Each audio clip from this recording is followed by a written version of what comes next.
Hello student, myself Dr. Akhilesh Gupta, Physiotherapy faculty at Indira Gandhi Institute of Paramedical Sciences. Today we will discuss about osteomalacia,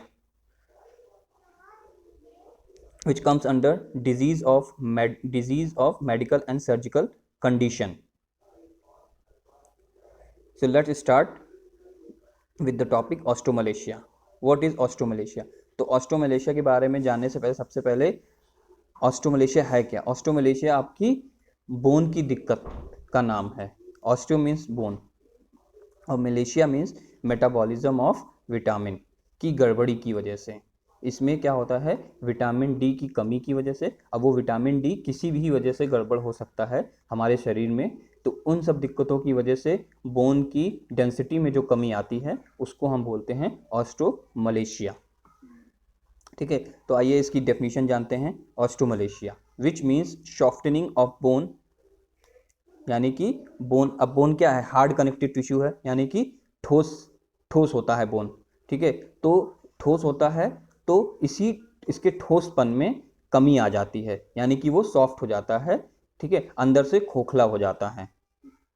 ठीक, is a disease of adult, ये बड़ों में होता है.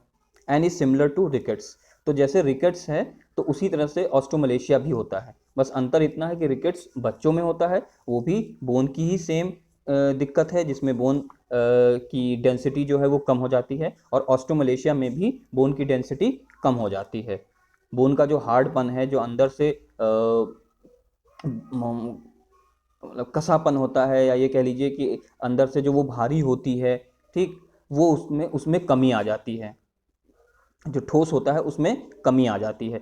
वजन हल्का नहीं होता है, मतलब कि उसकी क्वालिटी में गिरावट आ जाती है. जो एक हेल्दी बोन होता है वो एक अनहेल्दी बोन हो जाती है. ठीक, इस तरह से समझिए.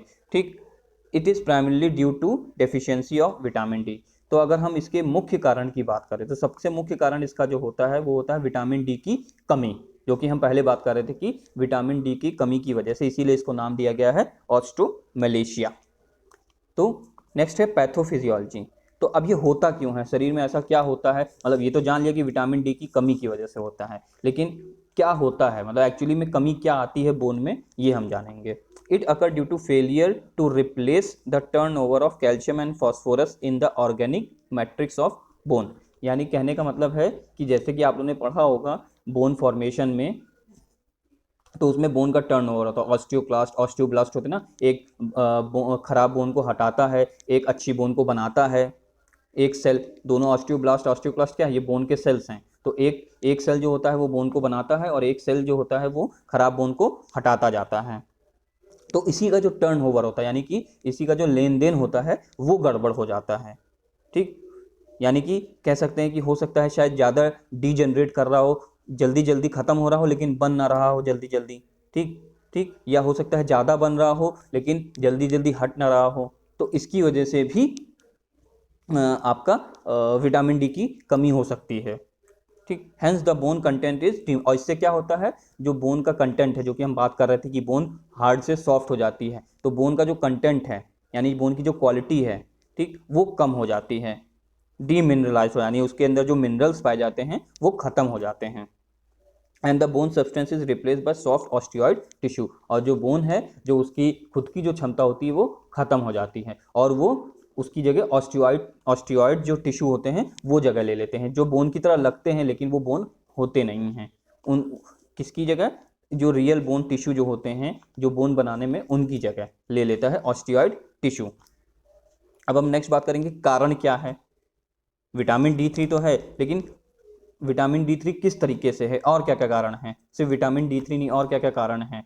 ठीक, तो it is common in women. तो ऐसा नहीं है कि ये सिर्फ वुमेन में, किसी को भी हो सकता है, एडल्ट में या बड़ों में किसी को भी हो सकता है, लेकिन ज़्यादा कॉमन है वुमेन्स में, और वो भी उन वुमेन्स में जो पर्दे में रहती हैं, जो घूंघट में रहती हैं, जो सनलाइट के एक्सपोजर में कम आती हैं.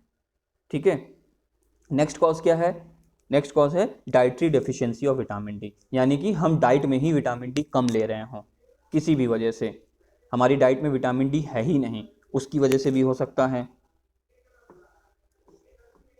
नेक्स्ट है deficiency of metabolism of vitamin D.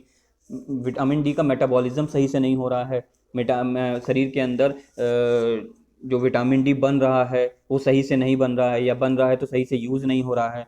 कुल मिला के उसका जो मेटाबॉलिज्म है, ठीक है, वो सही से नहीं हो रहा है। क्रोनिक रीनल डिजीज यानी कि कोई किडनी की कोई गंभीर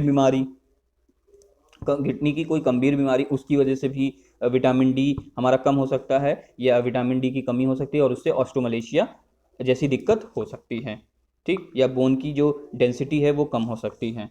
नेक्स्ट है क्रोनिक रीनल डिजीज, लीवर की कोई दिक्कत जैसे हेपेटाइटिस, ठीक ठीक, कोई गंभीर बीमारी जो लंबे समय से चली आ रही हो या एक बार हो गई हो तो वो जल्दी ठीक ना हो रही हो, वैसी कोई दिक्कत लीवर की, ठीक है, क्योंकि वैसे भी लीवर क्या है, मेटाबॉलिज्म है, मेटाबॉलिज्म के लिए रिस्पॉन्सिबल होता है, वहाँ क्या होता है, मेटाबॉलिज्म होता है।